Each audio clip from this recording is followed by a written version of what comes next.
Russia is furious over the sinking of the missile cruiser Moskva, and they're talking World War III. Everyone, Johnny Storm, don't speak.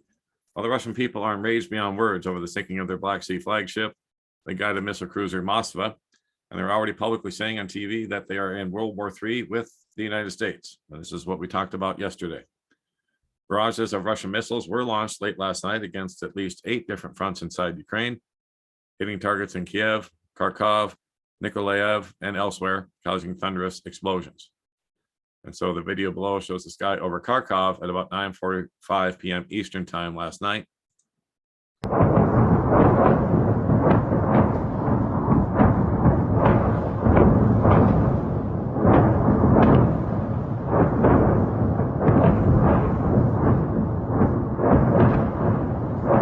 That's intense. And they're saying that's just the beginning. On Russian television, the mood was ferocious anger, and the remarks being made were specific. Russia's already in World War III.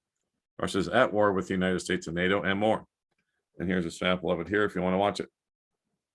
One source familiar with the unfolding events told me the following. The cruiser sank. There were many victims on board. And we talked about this yesterday, that there were reports of up to at least 150 sailors that have been killed. There was a monstrous explosion of ammunition and airborne missiles. I think there may be several hundred dead, if not almost the entire crew. So there will be a backlash. Holy buckets, you guys. If there's several hundred dead, yeah, it's game on. And we're going to talk about that more here in a minute too. That same source then speculated what he believes the Russian response will be. The Russian armed forces will hit Bankovia, the Ukrainian Defense Ministry, the GUR building, and other facilities in Kiev, which we saw last night. In addition, a strike on the Baltic states or armed convoys in Poland or the Czech Republic is possible. I guarantee you we're going to see that really soon. And there will be strikes by the Russian armed forces on bridges along the western border of Ukraine, on bridges in Kiev, on bridges across the Dnieper. There will be strikes on railway bridges in western Ukraine, and on transport hubs and interchanges, on junction stations, and so on. There will be strikes on the barracks and control centers. Blows are prepared from all trunks. They will strike from the Caspian, from the Black Sea, from the Crimea, even from the Baltic and from Kaliningrad. There will be shelling by the Belarusian artillery and Belarusian rockets. The strike will be 3 waves with massive volleys. There will be up to 1,000 missiles at the same time. Heavy artillery, RSZO, in the Kiev region, which includes, now we're going to have Kharkov and Nikolaev as well. He wrapped up this speculation by telling me the war is going to a new level, just watch. And so now at 8:24 a.m. Eastern this morning, Russian defense says we will increase the number and size of missile attacks on Kiev. More than 30 Polish mercenaries were killed in Kharkov, and I have confirmation of that in my Telegram channel if you want to go look at it. Among the prisoners in Ukraine, there are military personnel of NATO countries, said Senator Klimov of the Russian Federation Council. So guys, they have military personnel from NATO. They've already captured them. And I can guarantee you that's who those helicopters that were shot down, that's who those Ukrainian helicopters were trying to rescue out of Azov, out of that steel mill. They sacrificed, well, I think 3 choppers trying to get those guys out. But now the Russians are saying we already have prisoners among the military personnel of NATO countries. We will show all this when we conduct trials, and the whole world will see what really happened. Now, another bulletin update at 8:32 a.m. Eastern. The United States has received official diplomatic notes, or démarche, from Moscow, which says in sum and substance, Russia demands the United States stop arming Ukraine, and then threatens unpredictable consequences if such arming of Ukraine continues. This is stated in an official diplomatic note from Moscow. So now it's official. This isn't just the Russian media talking smack. This isn't just the Russian diplomats, talking. Talking's over. And everybody needs to stop thinking that Putin's bluffing or that Russia's bluffing. Everybody said that about Ukraine, guys, a couple months ago. And look, we're 6 weeks plus into this war in Ukraine. And now they're about to make it official and declare war instead of this so-called special operation. Because here on War News 24/7, we're expanding on Hal's story. Moscow is boiling. Plan for nationwide military mobilization is in place. The loss of the Moskva is cause of war. they will officially declare war on the Ukraine. Strong information is circulating in Russia about the official declaration of war in Ukraine and about full nationwide military mobilization after the loss of the Moskva. The images on Russian state television were shocking. The attendees did not only cry for the loss of the cruiser. The Kremlin spokesman Peskov warned that if Kiev continues to attack Russian cities, Russia will be forced to declare war on Ukraine. So they're going to make it official. And this means that the narrative of the special military operations coming to an end, and there will be martial law and a nationwide mobilization, something that many Russian soldiers had demanded as it has confused both the army and the Russian speakers of Eastern Ukraine. So they want to declare an official war, guys, and they're going to. And if Russia truly did lose that many sailors on the Moskva, which it looks like they did, wow. Yeah, it's definitely game on. And there are reports now that the Moskva was not sunk by Neptune missiles, but was actually sunk by harpoons from Great Britain. We'll get to that in a minute. Analysts and commentators on the Russian state television report that an important announcement from the Russian Ministry of Defense about the fate of the Moskva has been engulfed in flames, and we're talking about the Black Sea Fleet flagship. Even if there is an attack on our territory, it is a cause of war. In fact, it is an absolute cause of war. Let us not be fooled. So they're saying that they're already at war with NATO and the US, and that World War III has already begun, like we covered yesterday. So they're kind of just repeating that. But now we do have the official spokesperson for Putin saying that, look, we're going to declare a war on you because you keep attacking our territory, which, you know, that should have been expected. It's war. But they're attacking Russian territory just to try and demoralize the Russian people, and it's not going to work. It really isn't, because Putin is more popular now than he ever was. So there's no dissension among the people because Ukraine's throwing a few missiles their way.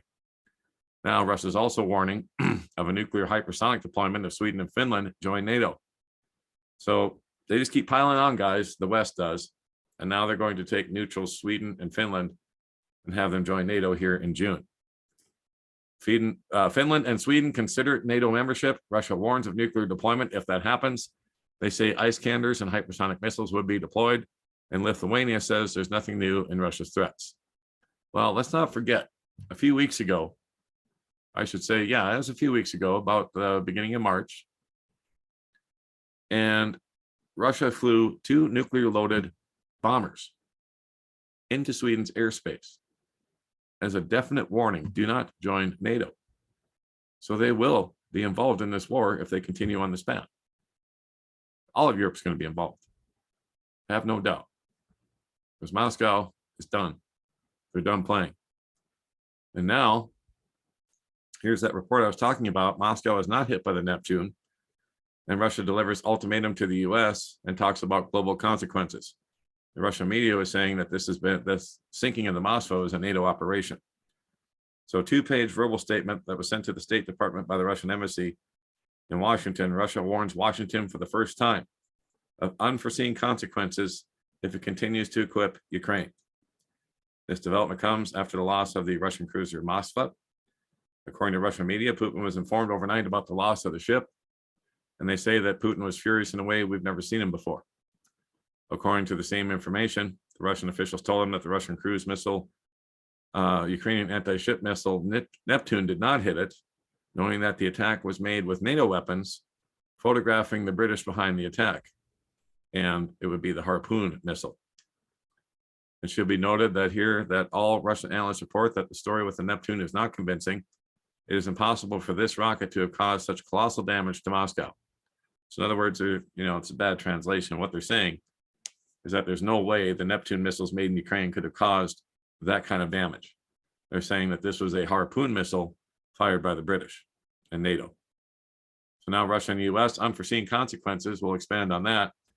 Russia's warned the US that there will be unforeseen consequences if Washington continues to supply arms to Ukraine, which they plan on doing. In fact, Biden just approved $800 million worth. The Russian diplomatic statement is 2 pages long. The Russian document was sent to the State Department by the Russian embassy in Washington. It says that we call on the United States and its allies to stop the irresponsible militarization of Ukraine, which has unintended consequences for regional and global security.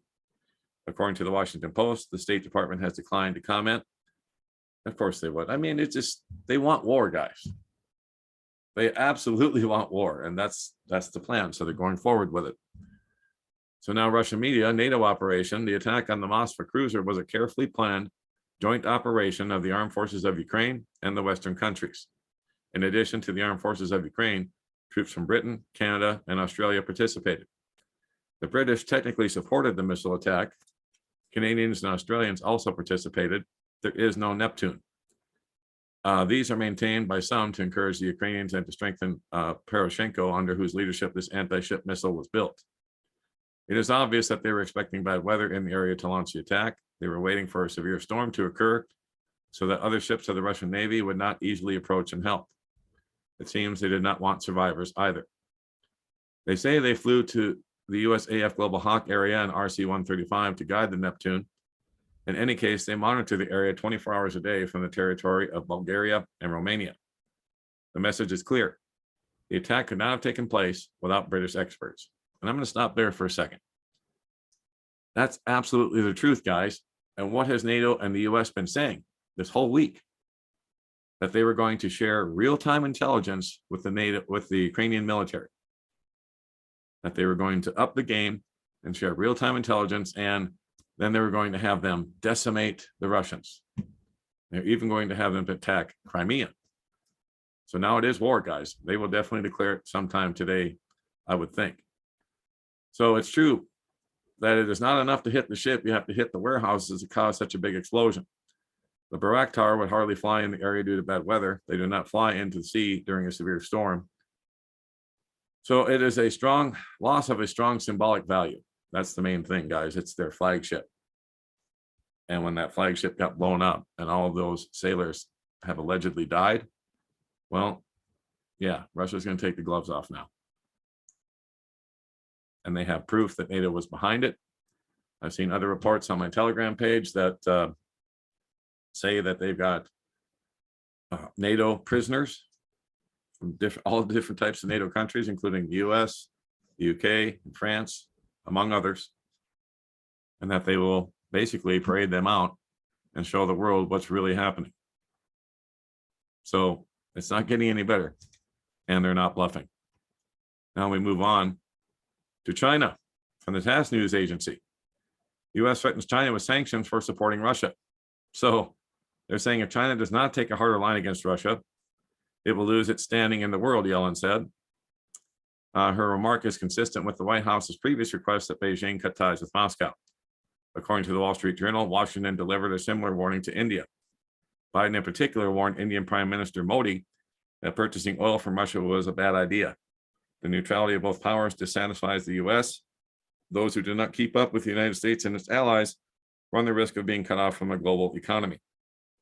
And that's what China's concerned about. They're concerned about the US freezing their assets as well, just like they did with Russia.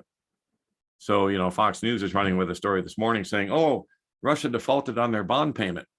Yeah, in dollars. They tried to pay it in rubles, but it's refused. And now, since their global dollar reserves have been frozen by the United States and their allies, then Russia has no way to pay their bond payment in dollars. Just saying. But here they're saying freezing Chinese reserves is technically possible, but it would bring the global economy to a halt. And I think that's part of the plan too, guys. And it's going to bring about the final demise of the United States. They're saying first, China is not just a keeper of dollars, but also a consumer. Companies in the United States and Europe are dependent on dollar and euro trade with China. That's director of the Institute of Asian African Studies at Moscow State University, Alexei Maslov. He said, adding second, China's cumulative investment in the US reaches hundreds of billions of dollars. If all investments are frozen, which includes not only money, but also factories, production, companies, after that, no country will invest in the United States. And once again, ladies and gentlemen, I put this to you that is the plan. They're done with the United States. They don't need us anymore. That's why Deagle.com, which they've scrubbed the website of this prediction now, but Deagle.com is predicting that by 2025, the US will be down to 100 million people. Well, we've got 330 some million now. Just saying. So China is the largest manufacturer in the pharmaceutical industry, consumer electronics, and other strategically important industries. This would lead to the creation of two regions with their own technological standards and currency. This will only strengthen the yuan rather than weaken it, just like it did with the ruble. So they've got it down pat, guys. They've got their plan in place and it's in motion. And along with the war, they're going to have to take down the world economy as well. Then they will create order out of chaos, their new world order. That's the plan. And it's rolling right along. And it looks like the United States now has been slated for destruction because Russia demands the US stop arming Ukraine and threatens unpredictable consequences if the arming continues. Well, it's continuing. I've seen trains. It's on my Telegram account once again. But you guys, if you don't know, the link is on the website. Here it is. I've got all kinds of stuff up here that we can't put on YouTube or anywhere else really. So also I put forward a lot of stuff from Intel Slava. I get a lot of information from them. Gonzalo Lira, who's also in Kharkov right now. And he's under that bombardment. So, and of course, Patrick Lansing, all kinds of stuff here. Patrick Lancaster, I'm sorry, on my Telegram account. So make sure and check that out. All right. Well, that's it for now.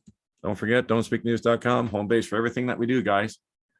So since YouTube is censoring everything now, including all things Ukraine, you know, if you don't go along with the mainstream narrative, they're going to censor you. Well, that's why we're doing everything on the website now. I'm just putting links over on YouTube. So here it is. We got our monthly fundraiser up today for April 2022. And to keep the bills paid and keep getting you the news you can't speak about, including the good news of John 3:16. So thank you for your continued support and for all of your prayers. And then, of course, here's the news I put up yesterday about Kiev and other major cities in Ukraine and other stories that we can't talk about on YouTube. Also, this story here about Ukraine getting possibly Reaper drones. And if you think Russia's going to allow that to happen, think again. So it's just a matter of time, guys, when this expands. Also, here on the right-hand side of the website are the latest tweets that I put up. In case you're on Twitter, you can find my latest tweets right here. So all that and more right here at don'tspeaknews.com. News you're not supposed to speak about. All right. That's it for now. I will keep my eyes on things as much as I can, as always. God bless. Take care. Johnny Storm, don't speak.